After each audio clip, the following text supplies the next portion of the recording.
মোসাদ্দেক হলো batting allrounder, আমি হলো বোলিং অলরাউন্ডার। সো দুইজনের রোলটা ডিফারেন্ট। আর মোসাদ্দেকের ইস্যুটা যেটা বললেন যে হ্যাঁ, ও ডোমেস্টিকে অনেক বছর ধরে পারফর্ম করছে এবং খুব ভালো ক্রিকেটও খেলছে, শেপেও আছে। আমার কাছে মনে হয় this is the right time যে ওকে নেওয়া হয়েছে এবং আমাদের যে জায়গাটা আমরা চিন্তা করেছি সেই জায়গাটা যদি ও ভালো করতে পারে টিমের জন্য অনেক বেটার হবে।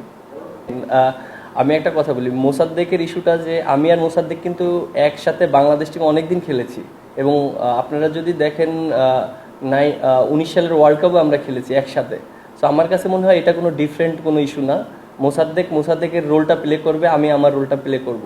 মোসাদ্দেক হলো ব্যাটিং অলরাউন্ডার, আমি হলো বোলিং অলরাউন্ডার। সো দুইজনের রোলটা ডিফারেন্ট। সো আমার কাছে মনে হয় যে ও যদি পারফর্ম করতে পারে এটা আমার জন্য এবং টিমের জন্য অনেক বিরাট হেল্প হবে। দিন শেষে আমরা সবাই চিন্তা করি যে টিমটাকে কোন জায়গায় নিয়ে যাওয়া যায়, এবং আমার কাছে মনে হয় আমি অনেক কনফিডেন্ট ওকে নিয়ে, যেভাবে ও ডোমেস্টিক ভালো পারফর্ম করেছে, যদি অপরচুনিটি আসে ভালো করবে।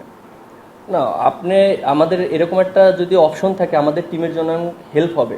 আপনি যখন 5টা বলার নিয়ে যখন আপনি খেলবেন আর একটা এক্সট্রা বলার থাকবে তখন অনেক কনফিডেন্ট থাকবে। একটা বলারের খারাপ দিন যেতেই পারে, সো একটা ব্যাকআপ হিসাবে বলার থাকলে টিমের ব্যালেন্সটা খুব ভালো থাকে।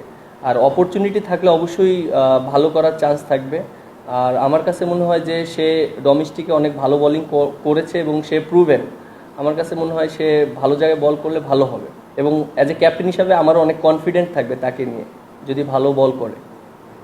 আমরা আমাদের জায়গা থেকে সর্বোচ্চ চেষ্টা করব ভালো ক্রিকেট খেলার জন্য এবং সবাই, আমি অনেক কনফিডেন্ট এর জন্য যে সবাই অনেক ফর্মে আছে, ব্যাটসম্যানরা বোলাররা খুব ভালো টাচে আছে এবং ডিপিএলে খুব ভালো খেলেছে সবাই।